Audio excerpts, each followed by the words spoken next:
found that it's not just our children, it's our adults, our parents. And we have parents that are your age and even younger that are so caught up in that they totally walk away from the parental duties and they walk into this universe where they are trying to be the hippest, the cutest, the whatever it is that they are not. And again, it what does it do? It further divides them from what's happening right now. This precious moment, this seminal moment. They can't get there because they're trying to get back to what's happening with this. And can I put a picture up that bests the picture of you that's on the ship or on the, wherever. And so it has truly, instead of, and there's a lot of good, of course, that's self-help and how to get healthy. But instead of that, what it is how do I best you and how do I, fit in? How do I make up for all this lost ground that, because they are obviously having the best time of their lives. And I want that too, me too. And how do I get there? And they're showing us, except you never get there. There is no nirvana. This world that we live in real time and in real space is messy, complicated, never solved with a tight bow. It's never, what's the word everybody uses now? Perfect. Perfect, Nothing is perfect. It just isn't.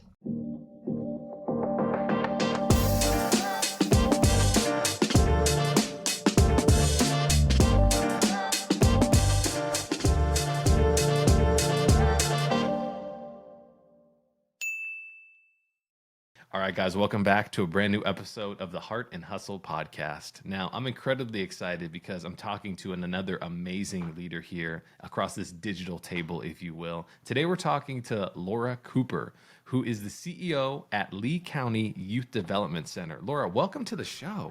Oh, Keenan, thanks so much. I'm so thrilled to be here. This is exciting. I love hosting the podcast because we get to learn about the heart and hustle of amazing leaders like you. And by definition, the work that you guys do takes a lot of heart and it takes even more hustle. So my question as we kind of get started here today is, how is your heart doing today, Ms. Cooper? My heart is doing pretty good today, Keenan. Been a tough couple of weeks in terms of situations with my children and with my staff, but I'm in a real good space, ever hopeful, ever hustling. So thank you for asking about my heart. I appreciate that. Of course, man. So here's a question for you. One thing I think that's really important for us to recognize is the work that you guys do is so critical for serving the community, right? Being able to uplift generations, not just the kiddos who you guys serve, but also the parents as well. And so what do you think the biggest challenges that we're facing in society today with the work that you guys do? Again, I've been in the work, Keenan, now for over 30 years, and so I've kind of seen things ebb and flow. So a lot of my work is certainly research-based, but a lot is anecdotal. So I'm going to speak to you from the heart and make it anecdotal, if you will. I think our biggest challenge is what we're doing right now. There are not conversations and relationships being built between our children and their parents. And of course, I'm not going to get into the generational argument about the anxious generation and, the digital world and all of that. I think all of that's necessary, Keenan, but I think what we're missing, and it's causing a big gap, and the research kind of bears this out, are those tools, those everyday tools that we need to build a relationship, to build a family. And everybody's family looks different, and we respect that. But at the core, there have to be conversations, interactions, routines, I guess, if you will, what does this family look like and what are the things that they kind of cling to? Is it church activities, sports activities, reading, outdoors activities? Those things are sorely lacking. And yes, do we still have a lot of the external things, generational trauma, poverty, abuse, all those things are there and tangible. They're going to be there anyway. But relationships really seem to solve and soothe a lot of those ills. So that's, to me, is the biggest thing we're facing, is that people are not connecting, parents aren't connecting. In fact, they're disconnecting. And that's making life real challenging for a You lot know, of the one people I see. one of the points I like to bring into the podcast is in 2022, the Surgeon General came onto a national broadcast and said the biggest threat to the American society is not another viral pandemic like COVID, but rather an epidemic of isolation and loneliness. Mm-hmm. And when you think of isolation and loneliness, people say, okay, we're thinking about seniors who might be isolated, or we're thinking about teens, but this is something that impacts everybody, the foundation of our families, the foundation of our communities. How do you think we've gotten to this place? I know that you said you didn't want to really talk about like the digital like challenges that we face and the anxious generation, but all of these things are swirling together to create these problems that we're facing. Yeah, again, our surgeon generals have been so wonderful through the decades. They put the notice on cigarettes when cigarettes were being pushed out to adults and to children. I'm old enough to remember the Camel Man and all of that. And, I think for the next generation, it may have been, I think it was a Camel too. But anyway, what has happened is that those things that you're mentioning, the digital universe, and it is a universe into itself, has been out there with no restrictions, Kenan. None. There were no guardrails placed on these things. And so, by osmosis, people have gravitated to them because they were what? Bright, shiny objects. And everybody's child needs one. Everybody, wants one. Nobody wants to be, left out. And, what has happened is, again, we recognize it. Zuckerberg has been brought up before Congress. Everybody knows it's out now. How do you unring a bell, Kenan?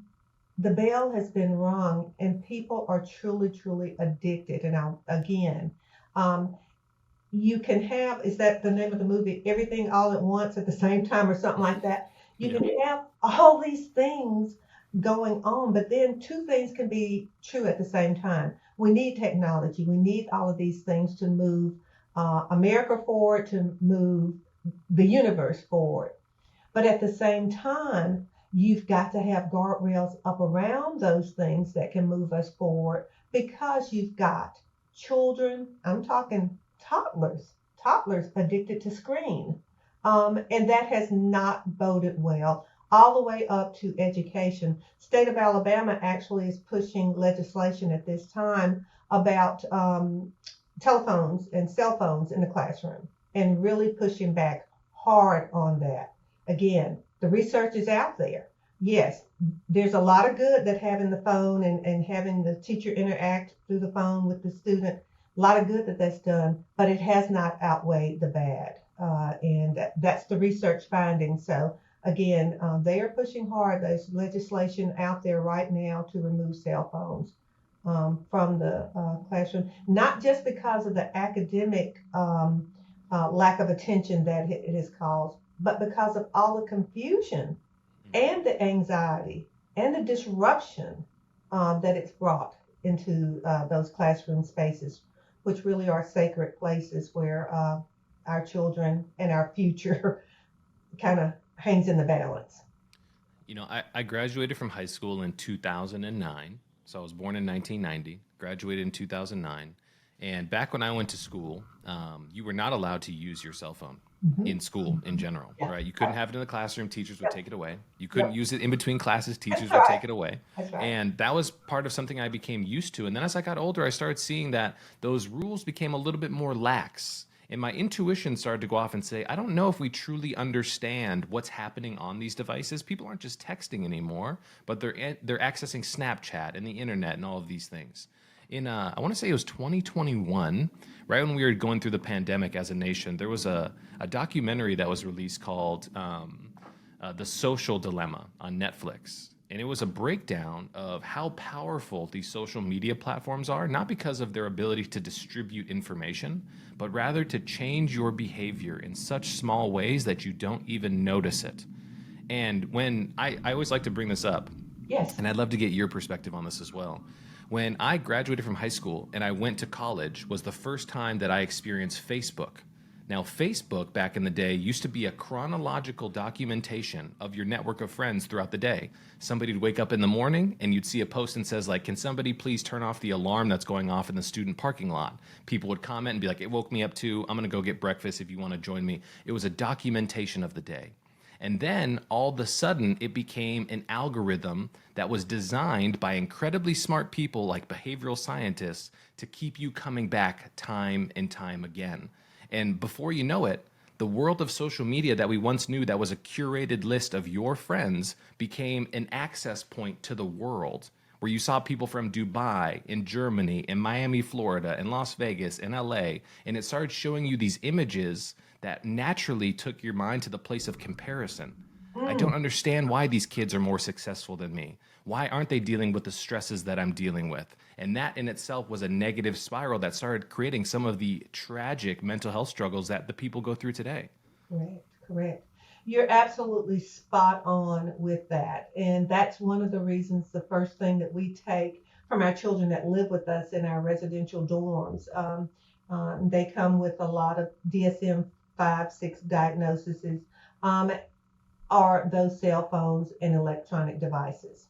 They're gone. And this is what happens. This is what replaces that. They start craving books. And you can go all the places you just mentioned. You can go to Germany, Dubai, China, Switzerland in a book. But what you don't have in this book are real time images of individuals that you are comparing yourself to, where, how they talk, how they walk, what's their look, what's their, everything. And it diminishes those individuals that are watching it. And you know what, Keenan? I found that it's not just our children, it's our adults, our parents. And we have parents that are your age and even younger that are so caught up in that they totally walk away from the parental duties and they walk into this universe where they are trying to be the hippest, the cutest, the whatever it is that they are not. And again, it what does it do? It further divides them from what's happening right now. This precious moment, this seminal moment. They can't get there because they're trying to get back to what's happening with this. And can I put a picture up that bests the picture of you that's on the ship or on the, wherever. And so it has truly, truly, instead of, and there's a lot of good, of course, that self-help and how to get healthy. But instead of that, what it is how do I best you and how do I, fit in? How do I make up for all this lost ground that, because they are obviously having the best time of their lives. And I want that too, me too. And how do I get there? And they're showing us, except you never get there. There is no nirvana. This world that we live in real time and in real space is messy, complicated, never solved with a tight bow. It's never, what's the word everybody uses now? Perfect. Mm. Perfect. Nothing is perfect. It just isn't. And that's something that people are chasing and missing out on what's happening right now. And it's causing a lot of anxiety, depression, suicidal ideation, all of the, things that we know about that do not serve people well. They do not. And, one of the things that I like to point towards, and I love asking, amazing leaders like yourself is, do you think that some of the tough times in your life, the challenges, the heartbreak, if you will, the being let down, have formed you to be the person who you are today? You've learned from those bad experiences as well. Mm. Yeah, Keenan, thank you for that question. I think I've learned more from the bad experiences than I have the triumphs and the experiences that were most affirming. And I know that you've heard the story about the chrysalis and the butterfly. I know that you know all about it. Okay, if I'm the butterfly that's cut out of the chrysalis, Can you actually, I'm Miss gonna Cooper, can you share the story for the audience who might not have heard that story before? absolutely, absolutely. Just real briefly, and I'll chop it up. But anyway, there was this chrysalis, and of course, it's a butterfly inside the chrysalis, and he's just pushing, pushing to get out, and a I guess good Samaritan is saying, "Gosh, that that butterfly should not have to struggle like that. Let me cut it out." So he cut it out, and the butterfly fell out on the ground, and it could never fly.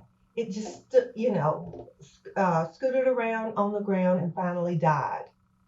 However, that butterfly that had to push, pull, breathe in, breathe out, everything to break through that chrysalis, flew beautifully. The colors were fabulous because their lungs developed. All of that caused them to develop. All those muscles that they needed to fly, they were developing them by pushing through the chrysalis.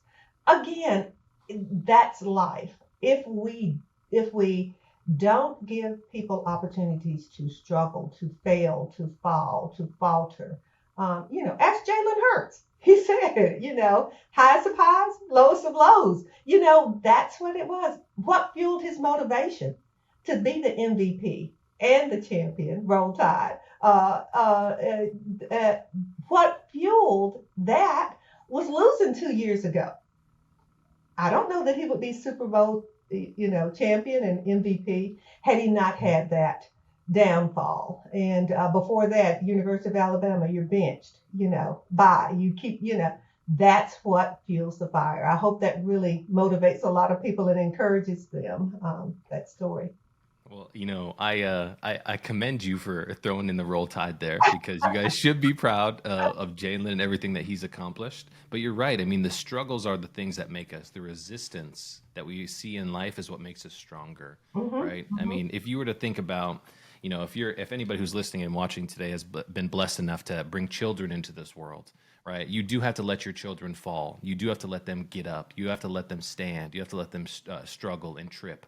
If you were to completely protect them their entire life and you never wanted them to experience any type of resistance, what life would they live, right? They become stronger in the same way that we're talking about the butterfly and the chrysalis. Yes. It's an amazing experience. One of the things that I also like to kind of talk about on the podcast is just the perspective of, times do get better.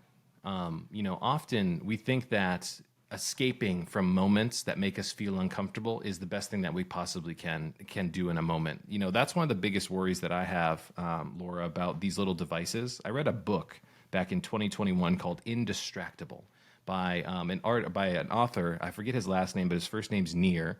He used to be a behavioral scientist who helped Meta and Instagram and Snapchat create these tools to keep people coming back time and time again. But he had an aha moment in his personal life where he was trying to work on a project late at night and he kept looking at his phone because he was expecting an email to come in from his boss to give him the approval on a big project. And just at that moment, he was sitting down with his daughter and they were doing a daddy-daughter exercise. And for the first time in his life, he was able to ask his daughter the question, if you had one superpower, what would it be? And as soon as he asked that question, his phone dinged. And he looked at his phone and he started reading an email and searching through it. And he found that the email wasn't what he was looking for. And by the time he turned his attention away from his device, back to his phone, his daughter had gotten frustrated and asked him, well, Dad, if you're not going to answer me, then what would your superpower be? And in that moment, he realized that the distraction of his own device kept him away from experiencing one of those first moments in his daughter's life together. And that is something that I think we need to recognize. The average 18-year-old today, and this might be a little surprising to you, Ms. Cooper, spends about 9 hours a day on their device. 9 hours a day looking at their device. If you extrapolate that out for the rest of their life, that means they're going to spend 24 years of their life on their screen. Think about all the moments of human connection, Yep. having tough conversations, being able to uplift somebody who truly needs it that you don't get the opportunity to do because you've been paying attention to this little device. That seems like a huge threat to the human experience to me. And I think we need to really think about that more intentionally. We've got to think about it more intentionally. And again, I think the guy that helped with Meta, he understood the addictive nature of this, and it's just like carbs are addictive, everything like that. People know that these things are addictive, um, but what also is addictive is the escapism that people get from this. Again, you hear now, Keenan, a lot about people saying, I'm not going to let that disturb my peace. I've got to have my peace. And, whatever it takes for me to get my peace, I'm going to get there. But guys, you've forgotten about the human experience. The human experience is not peaceful. It's not serene. I do love to look at, the serene scenes. Sunday morning is one of my favorite shows, and I always look forward to what's going to happen, what they're going to show out in nature. Very peaceful, very serene. But that's not life. And I don't think you build relationships with people if you're going to walk away when it gets tough, go back to your screen when it gets tough. I've got to go find my peace when it gets tough. And now, I'm not talking about abusive relationships or relationships where you're diminished. But guys, in any relationship, you're going to get nuggets of that. People they don't rise up to your expectations, and they're going to let you down, and you're going to be disappointed. It's going to be anger. It's going to be frustration and all of that, which creates what? Families. It creates workspaces. It creates communities. All of it is very, very difficult. The very agency that I work for, I was fortunate enough, my one of our founders, Ms. Walker, talked with me about how very, very difficult it was to start this agency, and how many naysayers and how many people she had confidence in. But she really lost very few friends because she said, I'm imperfect, and people, accept me back. So I have to accept those things. And I don't think people are too accepting of that, because they can escape to the phone, or they can escape to whatever metaverse or X or whatever that will affirm some of the thoughts that they're having, or just take them away. you know.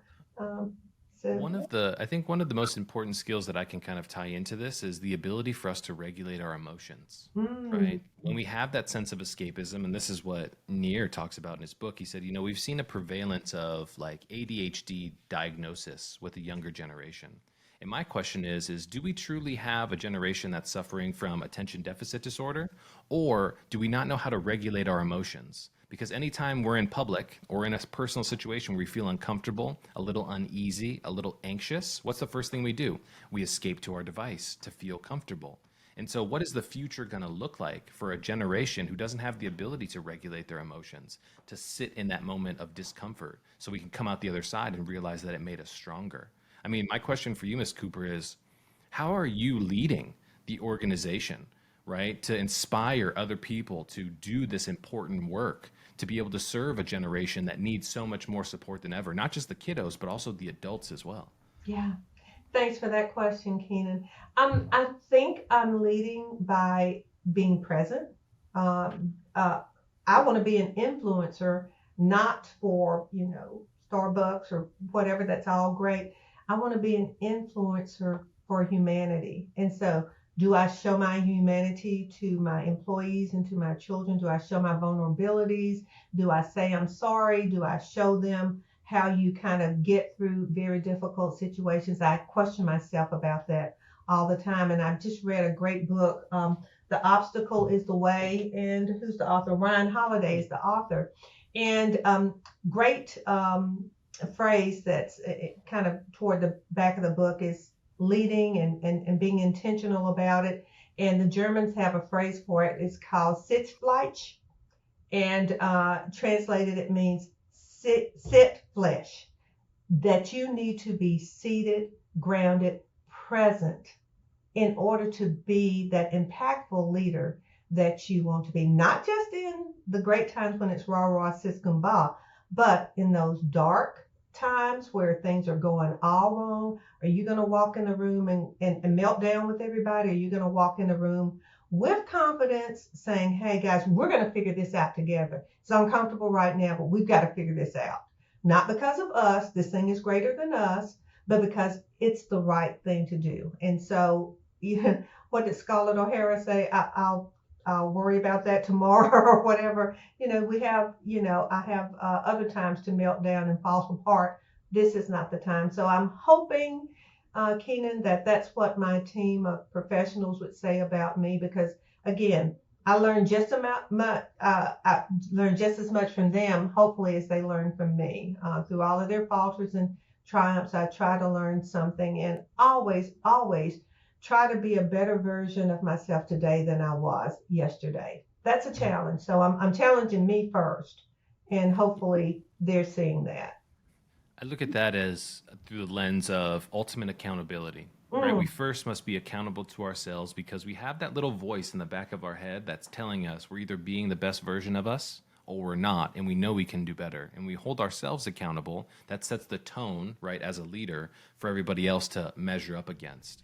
How correct. have you been able to kind of change and flex and grow as a leader, right, throughout your time in this space? What do you think the biggest lessons that you've learned, if you could go back in time and impress this upon a younger version of yourself, what are the biggest lessons you've learned along this journey? Oh gosh, so many lessons. I'm trying to think of the biggest lesson. Again, I think all of it kind of goes back to my childhood. And I grew up on a farm, and looking at the ebb and flow of life and knowing that, hey, a chicken that's running around the yard clucking one day can be, neck wrung and and this is the farm I actually grew up on, in a frying pot the next, kind of, the circle and cycle of life, and understanding that we are all just here for a moment in time, and how can we impact those moments in time. When you work at a social service agency and you see so much hurt and you see so much devastation, you want to jump in there and be Jesus if you're a Christian, or Buddha, or, I want to be the person, Gandhi. I want to be the one to bring all of this together and be the peaceful one, and show these children and staff the peaceful way. But what I had to learn is that what I do has to be enough. If I check myself and make sure I've given it my best effort, and then I have to leave the rest to Jesus or to that higher power, because everybody has a piece of the puzzle. No one is the whole puzzle. So I think it took me a while to get to that point, because I have so many tools at my disposal. I have a board that trusts me. I have staff that trust me. And so that's a lot of power. And I'm thinking, okay, I can use all this power to do all that. No, it's still just a piece of the puzzle. And so it took me probably a good 15 years into this, because I was spinning myself out. It's like a tire spinning yourself out, to come to that conclusion that if I give my very best effort, that has to be enough. And sometimes it's not enough. But if I've done my piece of that puzzle, I can feel confident about that. So one of the things that we often talk about is having to do more with less. Unfortunately, in a nonprofit sector, right? Often finances aren't going to cover 100% of our budget. We have to get creative in how we kind of raise money to be able to fulfill on our mission. We have to be able to get team members to buy into this mission to do more with their time, right? We have so many people in our community to serve. One of the biggest topics over the recent years, I'm sure you've seen this in the headlines as well, is technology, like artificial intelligence as an example. How are you thinking about things like artificial intelligence through a lens of curiosity and how it might be able to help you guys in the future? Yeah, I do think about that. And of course, we started the conversation about the human touch. And I'm right close to Auburn University, and their mantra is a lot about the human touch. We never can lose sight of that. But if AI can come in and help us get rid of building 100. That's the building I'm in right here. So much administration. We are burdened down with papers and documents because we have state contracts, federal mandates. There's someone auditing us almost daily about some of our programming. And so if AI can help us distill that down, because social workers at Hart don't want to do a whole lot of paperwork and documentation. They want to be in the space with their clients, trying to help them reach whatever goals they want to reach and make that difference. So, but I think, and I just finished I just finished a segment with Auburn 2040, and we were talking about AI in the classroom and AI in basically the teaching our students, and how it can be a positive. And I really think it can be a positive in the social service space, or whether you're running a hospital, whether you're running a nursing home, or as I am, group homes, residential care, therapeutic foster care, that can help really kind of cut down on a lot of the paperwork pieces of it. I think we're good. I do worry still about it not replacing people. My husband sells cars. That would be fantastic, because that's really moving that way, don't you think? People are buying stuff online, and Absolutely. car salesmen are not as necessary as they used to be. And so if a lot of our documentation needs can be not as demanding as they are now, then we'll have more time to spend with those people in those spaces that need us most. So one of the things that I like to be able to give the guests an opportunity, I'm a big baseball player, right? Played in college and all that good stuff. And one of my favorite baseball players was Babe Ruth. And if you remember anything about the great Bambino, he called his shot to center field and then hit a home run. Cut it out. That's right. And so my question for you, Ms. Cooper, is if you were going to call your shot, right, for 2025 and 2026, the work that you guys are doing, what kind of shot are you going to call for the impact that you guys are going to make in your community? What are you hoping for? Oh, wow. Ooh, that's a big one. Oh my gosh. And I was not a great softball player, but I swung for the fences when I swung. So if I'm swinging for the fences and I'm pointing out the place that I want to go, I think it really has to do with education. And that's education for my children that live here with me, education for our parents, because a lot of them are undereducated, making sure that all roads lead to and through, of course, relationships, but education too, because that's a lifelong pursuit. And so if we are getting information from the right individuals and we're pouring that information into our everyday life, into our work life, and in our family spaces, I think we are getting there. And so I'm so proud of the fact that all roads at Lee County Youth Development Center lead to and through our Chanticleer Learning Center, and that is education based, Saturday school, art, fitness, of course, reading, writing, arithmetic.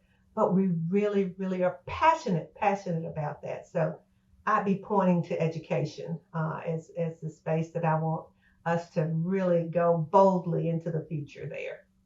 Well, Ms. Cooper, we have a tradition here on the podcast where our previous guest wants to ask you a blind question. Ooh. Okay.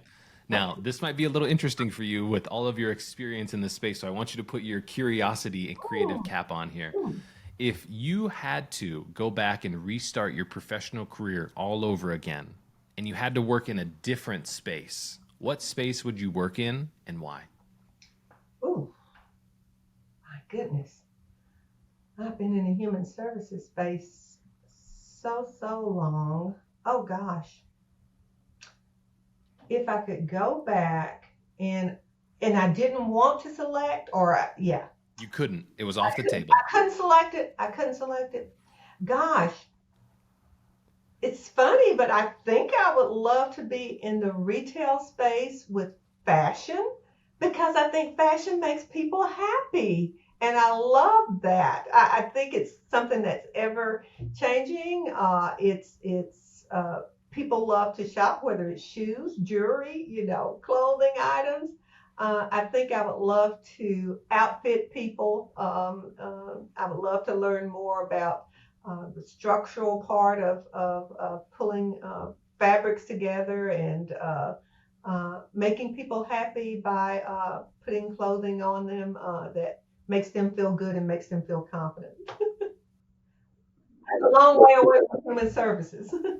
I mean, we're talking about happiness, right, Yeah. at the base of everything that we're trying to accomplish. And so I can definitely tell where your soul is rooted.